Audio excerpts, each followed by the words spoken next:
All right, back again. All right, so regretfully, I checked my archive, and apparently nearly all of the budget Brea games that I had written down that I was going to record got gobbled up when I lost my entire archive of games a couple weeks ago.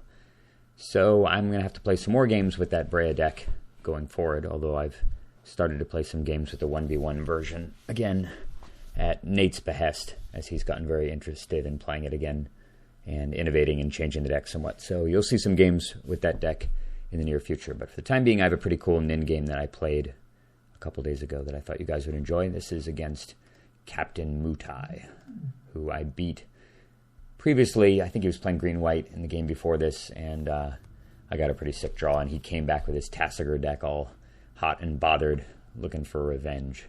I guess maybe his Tasigur deck is his tier 1 deck in his estimation.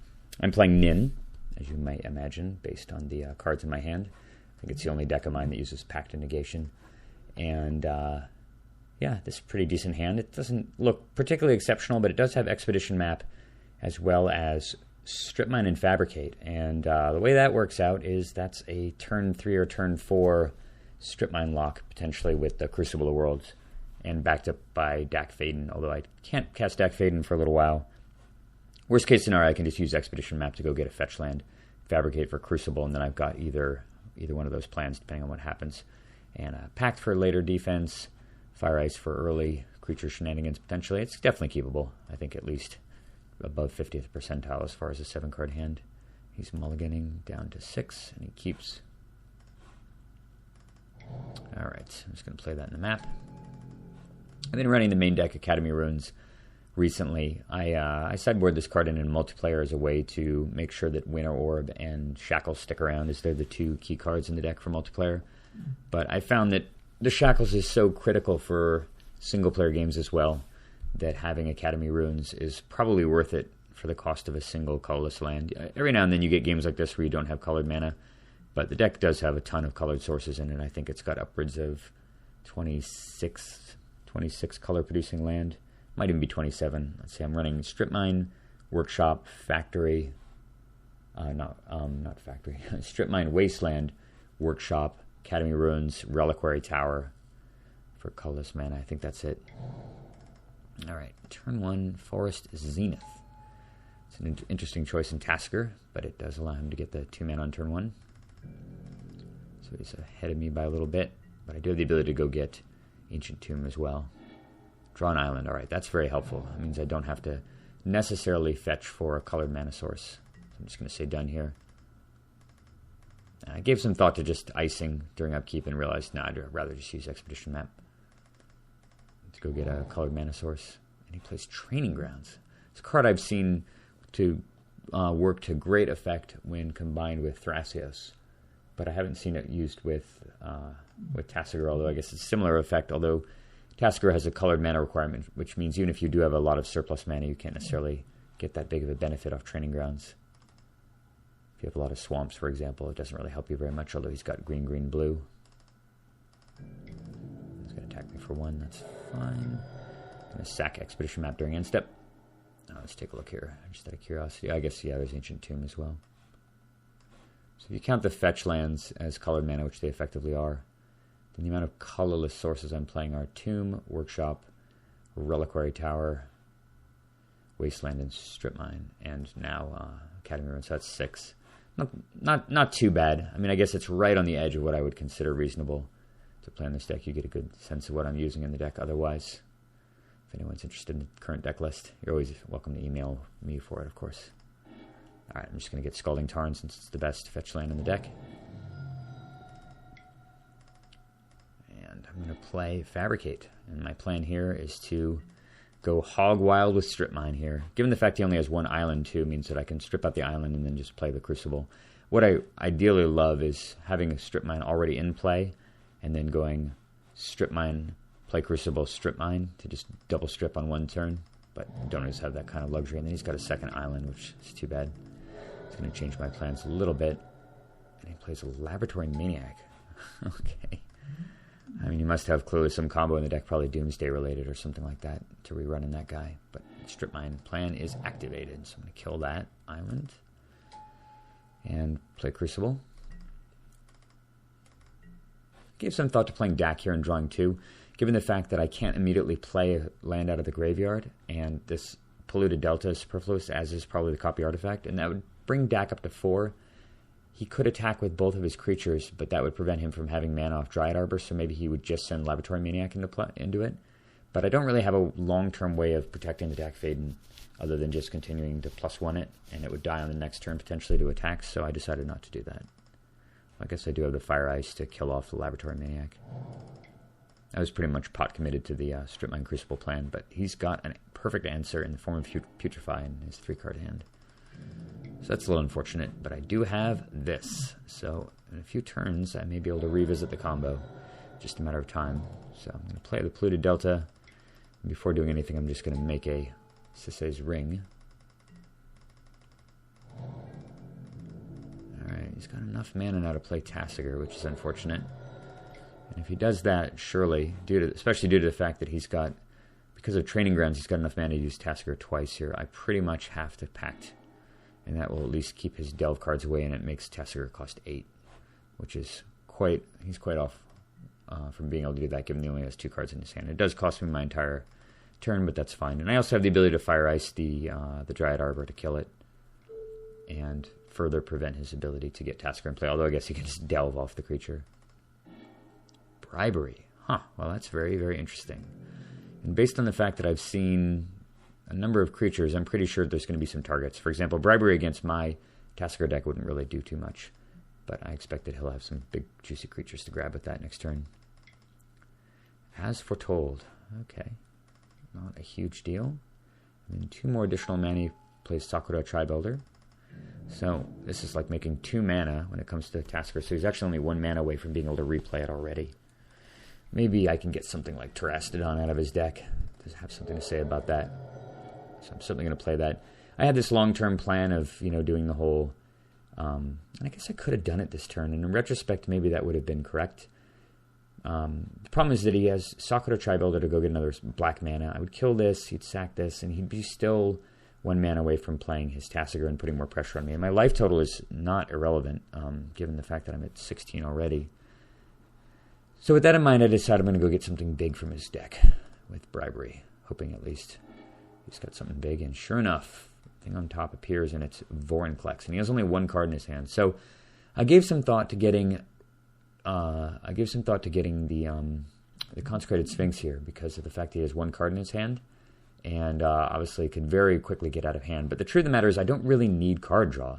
I mean, it seems weird to say that, but I have Fact or Fiction, I have Dak Faden, and this is free card draw, but I kind of have everything I need right now, which means that if you don't need card draw, what you need is lots of mana, and Vorinclex, especially the fact that it would cripple his ability to use his Tasigur if he were to replay it, seems like an ideal play. So with that in mind, I decided to take the Vorinclex. You can see the rest of his deck here. He's got he actually has some reanimation theme here. You can see he's got Entomb, Exhume, Buried Alive, Animate Dead, but he's actually missing the one big creature, if you're going to be playing Reanimator, you really, really want, and that's Jin Gitaxias. I'm not sure why that's not in his deck, given the fact that it's not expensive and clearly belongs in the deck if you're playing some sort of reanimation strategy, which is what I think is probably best with Tasigur. He's got Palinchron, he's got Deadeye Navigator, so he's got that infinite mana combo. I mean, he's got all the pieces. I don't know why he would not use Jin Gitaxias, and I probably should have messaged him after the game was over to say, dude, you should have had Jin Gitaxias in your deck. It's too good not to use. But unfortunately, he did not have it. So I'm going to take Vorinclex. Yeah, Jin would have been insane, right? I would have been able to draw 7 right now. That would have been just disgusting. So he sacks to Sakura Tribuilder, and I add 2 red mana. And with that in mind, I'm going to just blow up his Dryad Arbor right now. Just deny him some more colored mana. All right, As Foretold as 1. I feel like this game is basically just over at this point. I mean, how can he win? I'm going to have 10 mana next turn, and all of his lands stay tapped. And lo and behold, probably the last card in his hand, he's got freaking Reality Shift. So frustrating. And I guess if I had gotten the Consecrated Sphinx, he would have been able to do that anyway before he drew any cards. So I get him Mana Vault as a 2/2. At least gives me a blocker potentially against Laboratory Maniac, and he doesn't even attack. All right. So during my upkeep, I decided I'm going to go with the Strip Mine plan. I pop the Crucible back on top of my deck. Play this.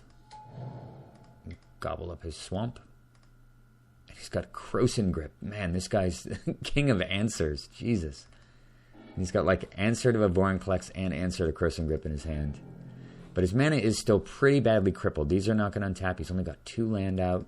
I mean, like, what the hell can he do? He top decks Life from the Loam. Stop, you resizing garbage. He top decks Life from the Loam, which gives him his land back and totally changes my plan with the Crucible Strip Mine. I still can do it here, but given the fact that he's got enough mana now, I can only kill 1 land. That would give him 4, plus he would dredge Life from the Loam, and he would trivially be able to cast Tasigur next turn, and I don't have any answer to it at all. And I'm at 16, and his As Foretold is ticking up now, which means that not only would he be able to play his Tasigur for practically nothing again, but he'd be able to actually start activating it too and filling up the graveyard further, which would just cause more and more problems and get him into reanimation. So I actually have to abandon the whole Strip Mine Crucible plan, as much as I hate to do it. So I just decided to have main deck Factor Fiction. I'm doing this because I need to dig for a counterspell right now to keep Tasigur from getting into play. And I don't really see anything that can accomplish that right now. Condescend, not bad, but once he dredges the Life from the Loam, this is going to put 3 more cards in the graveyard. That's going to be 6, which means Tasigur is going to cost all of 2 mana, and with only 3 mana available, I'm not going to be able to Condescend it.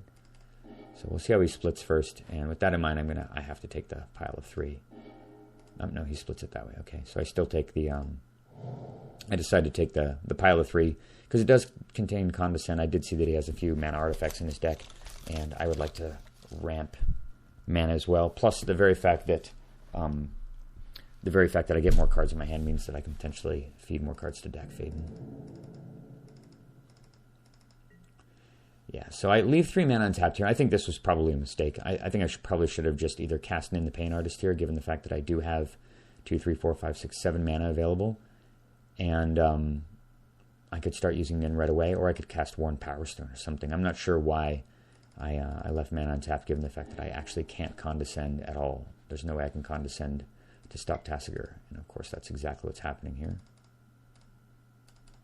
He has exactly enough mana to do that, while leaving a Necromancy in the graveyard. And he's got enough mana to use this stupid ability because of the Training Grounds. Suddenly this game is looking really uncomfortable, and I'm punished for not tapping out there. I'd love to have a Worn Power Stone or a Dak Faden in play. It's a really bad mistake. I would have been able to throw a Copy Artifact and Vandal Blast off Dak at the bare minimum. So now I just have to do what I didn't do last turn, which is play Nin. And at least I play the Worn Power Stone. He activates Tasigur during end step. He gets Necromancy, Regrowth, and Rift. And after some thought, I decided to give him the Necromancy, given the fact that there's nothing in the graveyard currently to reanimate. And not in mine either. Alright, this thing building inexorably up. It's already at 4. And it's going to get really problematic, especially once it gets to 6. Because it means that he can just cast Tasigur for the commander tax. Alright, he uses Tasigur again. Sylvan Library. Ugh, nasty. And Rhystic Study, which I have to give him. Well, actually, I guess I give him, God, it's so annoying. What the hell did I give him there? I guess I gave him Regrowth, figuring that he'd have to just play it. And then he casts his Rhystic Study. And because of the fact that I'm really under a time crunch here, and the fact that he's got this ability to activate this guy repeatedly, and I lose a lot of value on my various counterspells if Rhystic Study is in play. I have to counterspell the Rhystic Study. There's just no question about it. I'm going to get walloped here for 4.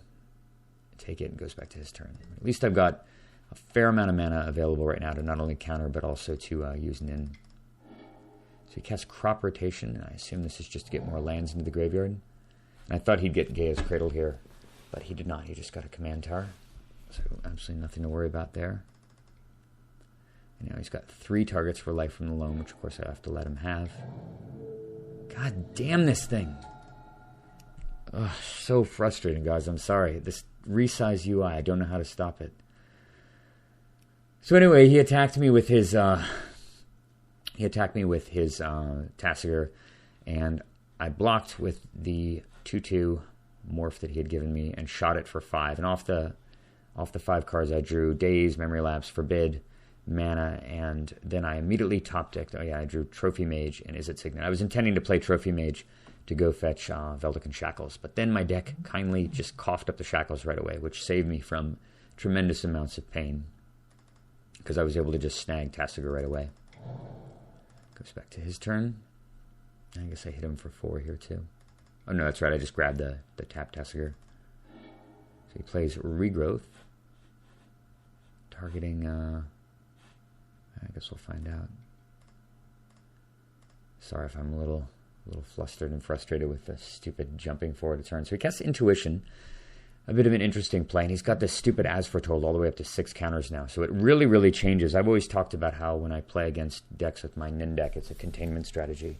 And generally, when you know what you're dealing with, you can kind of pace your counter magic to know when to counter something and that your opponent couldn't follow with much. But this giant As Foretold just sitting here, and he's got 5 cards in hand right now, and he has the ability to just cast a 6-drop for free. So I have to be very careful. So he casts Intuition, and he gets Palinchron, Phantasmal Image, and Deadeye Navigator. And based on that, I believe that I think I give him the Deadeye Navigator into his hand. Let's check here. No, okay, I give him the Phantasmal Image, given the fact that I've gotten in the Pain Artist in play, and that doesn't really do much. If he copies the Tasigur, I can just shoot it. And so he plays Life from the Loam, and I think he's just throwing that into the graveyard. Doesn't really accomplish much. I attacks, that's fine. I don't mind the damage. I still feel very, very paranoid about this game, given the fact that As Foretold's at 6. Just really scary, him having 6 extra mana that's not in play. And in fact, I'm so frightened by the potential of As Foretold that I decide not to even shoot my Tasigur at the end of the turn. Or his Tasigur, I should say. Snapcaster Mage. Alright. I go through a combat, and I just say done here. I gave some thought to copying the Veldican Shackles and having another way to stop Laboratory Maniac, but the Maniac doesn't really do too much right now, and I don't really see any reason to use Dak Faden, given the fact that I'm going to be able to shoot Tasigur repeatedly with a surplus of mana. So I decided I'm just going to go with that plan and just chill. Drawing this trinket, or the Snapcaster, is really handy too, because it gives me the ability to potentially Snapcaster and cast a free Pact of Negation. Alright, and he taps some mana. And as good as Foretold is, it doesn't do much if you have nothing else in your hand to cast. So I feel like I've got an opening here to blast the Tasigur. And I think about this for a while, and I eventually decided to shoot it for 5 to kill it off and to free up the Shackles, because I figure I can just grab it again next turn. So I'm going to shoot it for 5, make sure it's dead. He starts tapping mana, a lot of mana, 7 in fact, and he casts Cyclonic Rift. And I'm thinking to myself, oh man, this is such a disaster. But at least I still have a Daze here, which is key. And the reason why I tapped down to 2 mana, even though I had Mana Leak and Lapse in my hand, was because of the fact that I have a Daze. So I figure if he does something like this, he can Lapse. And if he had a counterspell right there and he didn't cast it through the As Foretold, then he'd be tapped out. And even though As Foretold gives him effectively 7 free mana, he wouldn't be able to cast the extra mana on the Daze. So I felt that this thing was protected, because that could have been so bad. If he bounced everything... actually, no, I guess he wouldn't have drawn cards, because it would have bounced both the Tasigur and the Shackles. But yeah, a better play for him, honestly, might have been to just try to bounce the Veldican Shackles, which would have meant that I would have handed him his Tasigur back and blasted it for 5, which would have allowed him to draw 5 cards. But yeah, he didn't think to do that. So I get to draw 5, which is pretty handy. It's all lands just about, except for a Trinket Mage. Now it's time to copy the Shackles. And throw away some lands, which is fine. I'm still so nervous about this As Foretold. And the fact is, he can cast his stupid Tasigur for 1 black mana, and he's got 1, 2, 3, the ability to use it 3 times as well. Plays a Dryad Arbor, which is handy, because I need more creatures to kill. There comes Tasigur for 0 off of As Foretold. It's so ridiculous.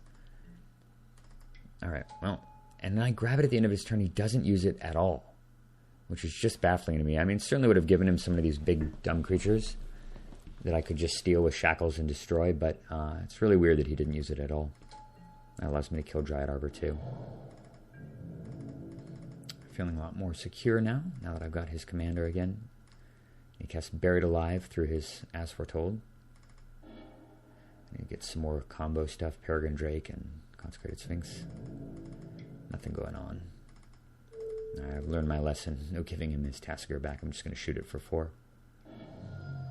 I get Amnesia, very handy. I can Impulse as well. Some Mana Drain on top. I'll certainly grab that. Alright, keep both Shackles tapped. I'm going to throw Amnesia at his face. I know that he's got the Cyclonic Rift in his hand, so this at least forces him to play it right now, and I can deal with it. You can cast it with Overload, since you can't do that with As Foretold. And that allows me to Condescend here. I feel safe making this Condescend play because I kind of want to get it out of my hand. I kind of want to scry. And I don't feel like the card's going to be very useful otherwise because of As Foretold. And I'd rather save the Mana Drain for something more expensive. And sure enough, it works. I can put Disallow on top and the other card on the bottom. And he's got Necromancy in his hand, which he casts. And because of the way that Necromancy works, it's not targeted until it enters play. And I'm thinking about, like, what the hell is he going to get here? Because he could when is the creature? At the beginning of the next cleanup step. So that would be actually at the end of my turn, since this is still during my combat step. But he could get Palinchron. I'm sorry, he could get Deadeye Navigator. And because the way the Deadeye Navigator works is he can soul bond it with the Laboratory Maniac and then blink it out and blink it back in, which means that it will stick around. And I don't really want to deal with him having a 5/5 in play that does tricky shenanigans. So even though this means it's going to be lowering my defenses completely, I decide I'm going to Mana Drain the Necromancy. And he loses that Phantasmal Image he got. So he's got one turn to go hog wild against me. Yeah, I probably should have played Trinket Mage here off that blue mana. But I elected, and maybe got Mox Diamond or something, but I elected not to. You'll notice my clock is getting a little bit unnervingly low as well. It's at 4 minutes. And unfortunately, all he does is top deck Sidisi. Alright. Can't attack me. Can't do much of anything. Alright. The window of opportunity, I think, is probably closed for him now that I've got the magical combo of Shackles, Nin, and Forbid in play. No amount of free mana from As Foretold is going to solve that problem. Throw 2 islands back. Untap. Reload one of the Shackles to steal the Sidisi. I can actually start attacking. And even though he's down to 23, I only have 3.5 minutes left. So I'm going to have to play fast here. So you may see me jumping ahead quickly in terms of things that I'm doing. At the end of the turn, I decided to just absolutely unload on Sidisi's face. Blast it for 10. Get a bunch of junk, really, except for another Remand and a bunch of land. War's kind of cool. Get to untap 1 Shackles. You guys have seen this endgame before plenty of times. Shackles Nin endgame is just totally unbeatable. It's just a matter of, can I kill this guy in time? He's still at 19. I'm going to put some more pressure in play. Play Sol Ring, play some lands. Improvise. Get Thought Vessel so I don't have to discard because that's going to take time. Play some more junk.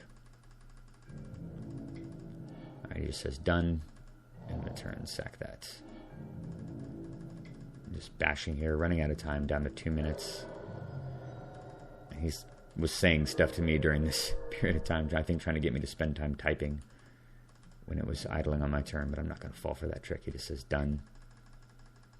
I'm just going to use one more activation. I feel I can afford this, because I want to just get an X spell or Tezzeret to lock the game up quickly. He casts Worldly Tutor in response. It's totally fine. I draw 13. All sorts of goodness. Most importantly, there's a Rolling Earthquake in here. Smash for 9. Magical, 9 to 10. With 1 minute left on the clock, let's make it happen. He casts a Sultai Charm in response to draw 2 and discard 2. And, yeah, well, I mean, that would make no net difference in his hand size, but I'll just counter it for good measure. Just to make sure that the Quake ends the game. Everything dies.